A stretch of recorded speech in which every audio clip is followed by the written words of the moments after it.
இது எல்லாமே வந்து எங்க தோட்டத்துல பறிச்ச லெமனு, எங்க தோட்டத்துல வந்து எடுத்த லெமன். இது எல்லாமே நாங்க வந்து என்ன பண்ணுவோம் அப்படின்னா, விற்பனை பண்றது போக, முடிஞ்சா எங்களுக்கு ஏத்த விலை வந்தா நாங்க விற்பனை பண்ணுவோம். அப்படி இல்ல அப்படின்னா, நான் வேல்யூ அடிஷனுக்கு ஊறுகாய்க்கு போட்டுருவேன். அப்படி இதெல்லாம் தான் வந்து எங்க தோட்டத்துல நாங்க யூஸ் பண்ற உரம் தயாரிச்சு வச்சிருக்கிறது. இது ஒன்னொன்னும் வந்து நாங்க டேட் வாரியா போட்டு வச்சிருவோம்.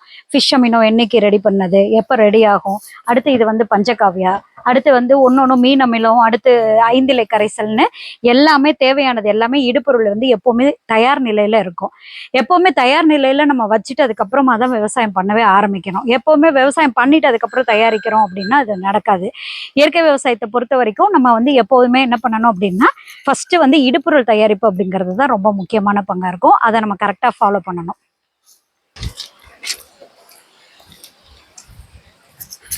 இந்த இடம் பாத்தீங்கன்னா இது வந்து கீரை பண்றதுக்காக இதை வந்து பாத்தி முறையில போட்டு வச்சிருக்கோம்.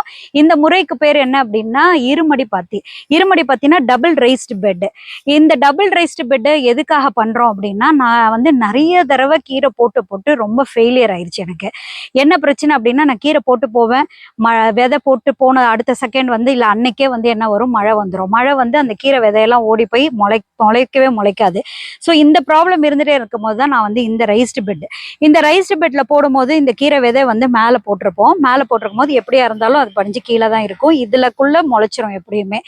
ஸோ இது போட்டதுக்கப்புறம் எனக்கு வந்து கொஞ்சம் லாபகரமா இருந்தது. ஸோ இந்த மெத்தடை வந்து ஃபாலோ பண்றது ஈஸியா இருக்கும்னு நினைக்கிறேன்.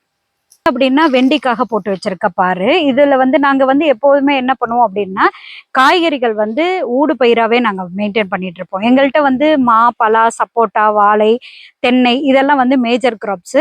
அது இல்லாம வந்து ஊடு பயிரா வந்து வெண்டி, அதுக்கப்புறம் கொடி வகை காய்கறிகள் எல்லாமே வந்து நாங்க யூஸ்வலா எப்போதுமே பண்ணிட்டு இருப்போம். எங்களோட காய்கறிகள் வந்து எல்லாமே என்ன பண்ணுவோம் அப்படின்னா, நான் வந்து டைரக்டா மார்க்கெட்ல எதுவுமே சேல்ஸ் பண்றது இல்ல. எனக்கு நான் தனியா கஸ்டமர்ஸ் வச்சிருப்பேன். அந்த கஸ்டமர்ஸ்க்கு வந்து நான் வாட்ஸ்அப் குரூப் வச்சிருக்கேன். அந்த குரூப்ல வந்து ஃபாலோ பண்ணி அதுல வந்து நான் இது பண்ணிக்குவேன். இதுல பந்தல் வகை காய்கறிகள் போடுறதுனால எனக்கு வந்து கொஞ்சம் லாபகரமா இருக்கு.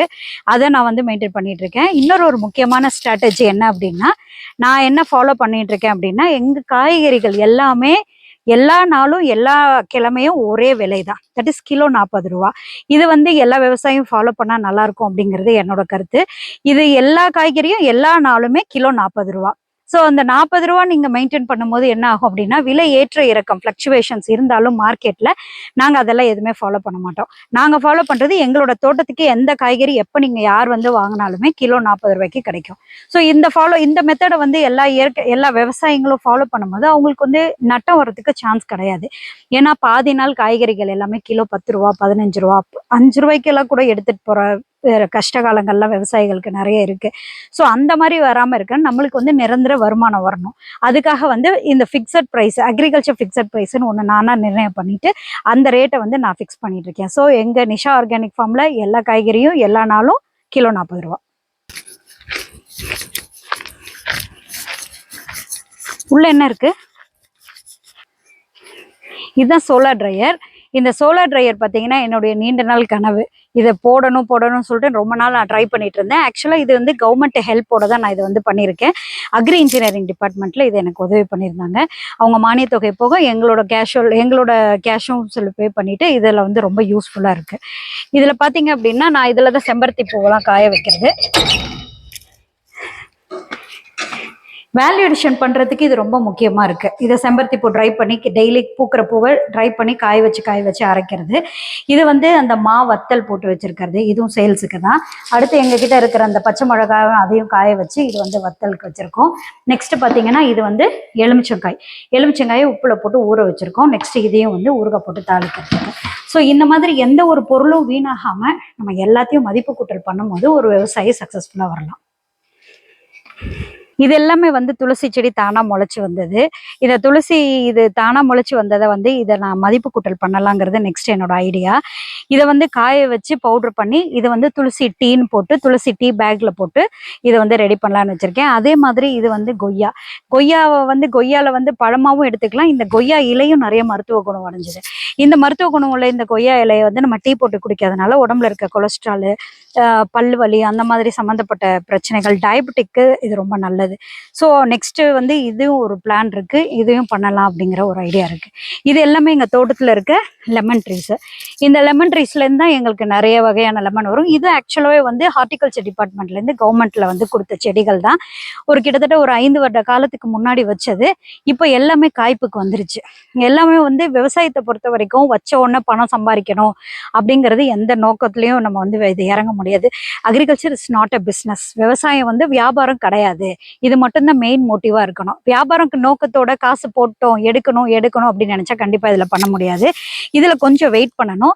இதில் வெயிட் பண்ணால் கண்டிப்பாக நம்மளுக்கு வந்து ஒரு சக்ஸஸ்ஃபுல் எதிர்காலம் இருக்குது. இதில் இருக்க எல்லா பொருளுமே நம்ம என்ன பண்ணணும், எந்த பொருளுமே வேஸ்ட் பண்ணாமல் நம்ம வந்து மதிப்பு கூட்டுதல் ரொம்ப ரொம்ப அவசியம். மதிப்பு கூட்டும் போது ஒரு பொருள் வந்து மிடில்மேன் கையில் நடுவில் இருக்கிறவங்கள்ட்ட வந்து அவங்கள்ட்ட கொடுக்காம நம்மளே வந்து மதிப்பு கூட்டி நம்மளோட ஓன் பிராண்ட் போட்டு நம்ம ஒரு பொருளை விற்கும் போது அதுக்கான விற்பனை வாய்ப்பு வந்து அதிகமாகுது. நம்மளோட ப்ராடக்ட்டும் மக்கள்கிட்ட ஈஸியாக போய் ரீச் ஆகுது. நம்ம வந்து எந்த விதமான அடல்ட்ரேஷனும் இல்லாமல் சுத்தமான பொருளை நேரடியாக நம்ம மக்கள் கையில் கொண்டு போய் சேர்க்குறோங்கிற ஒரு நிம்மதி இருக்குது. நிஜமா நான் வந்து மக்களுக்காக ஒரு நல்ல தொழில் பண்ணிட்டு இருக்கேன். இது எல்லாருக்கும் போய் ரீச் ஆகணும் அப்படின்னு சொல்லிட்டு தான் நான் வந்து இவ்வளோ கஷ்டப்பட்டுட்டு இருக்கேன். ஆக்சுவலாக நான் படித்தது பார்த்தீங்கன்னா MBA MPhil. எனக்கும் விவசாயத்துக்கும் சம்மந்தமே கிடையாது. நான் வந்து எல்லாமே வந்து ட்ரையல் அண்ட் எரர் பேசிஸ் தான். இங்கே வந்து எனக்கு தெரிஞ்சதை வச்சு நான் இங்கே பட்டு இதில் அடிபட்டு கற்றுக்கிட்டது தான் நிறைய. இந்த அடிப்பட்ட அனுபவத்தை நான் எல்லாருக்குமே நிறைய பேருக்கு வந்து நான் சொல்லித்தரேன். நிறைய ட்ரைனிங்ஸ் கொடுக்குறேன். இயற்கை விவசாயத்தை பண்ணி எப்படி பண்ணுறதுங்கிற முறையை நான் சொல்லி கொடுக்குறேன். நெக்ஸ்ட்டு வந்து எப்படி உரங்கள் தயாரிக்கிறது, அதை எப்படி யூஸ் பண்ணுறது, அந்த ஃபர்டிலைசர்ஸ் எப்படி மார்க்கெட்டிங் பண்ணுறது, இது சம்மந்தமான ட்ரைனிங்ஸும் நிறைய நான் கொடுத்துட்ருக்கேன். லைக் அக்ரிகல்ச்சர் ஃபார்மர்ஸாக இருக்கட்டும், இல்லைனா ஸ்டூடெண்ட்ஸாக இருக்கட்டும், இல்லை யாராக இருந்தாலுமே அவங்களுக்கு நான் எல்லாருக்கும் சொல்லிக் கொடுக்கணும்னு நினைக்கிறேன். நம்ம தலைமுறையோட இந்த இயற்கை விவசாயம் இப்படியே அழிஞ்சிடக்கூடாது. இதுக்கு அடுத்து வர ஃபியூச்சர் ஜென்ரேஷன்ஸ் வந்து இதை ஃபாலோ பண்ணணும். கண்டிப்பாக வந்து இயற்கை விவசாயம் பண்ணால் மட்டும்தான் நம்மளுடைய உடல்நிலையை நம்ம காப்பாற்றி நம்ம நல்ல விதமாக வாழ முடியும். ஸோ கண்டிப்பாக வந்து இயற்கை விவசாயம் எல்லாரும் பண்ணுங்க. பண்ணுறவங்களுக்கு நீங்கள் டூ சப்போர்ட், அதாவது எல்லாருக்கும் சப்போர்ட் பண்ணுங்க. நாங்கள் பண்ணுற எங்களோட பொருளை வந்து எல்லாரும் வாங்கி அதை வந்து பயனடைங்க. கலப்படம் உள்ள பொருள் நிறைய கிடைக்குது மார்க்கெட்டில். ஸோ அதெல்லாம் தவிர்த்து நல்ல பொருள் கிடைக்கும் போது அதை வாங்கி யூஸ் பண்ணுங்க. எங்களை மாதிரியான இயற்கை விவசாயிக்கு சப்போர்ட் பண்ணுங்க. நன்றி, வணக்கம்.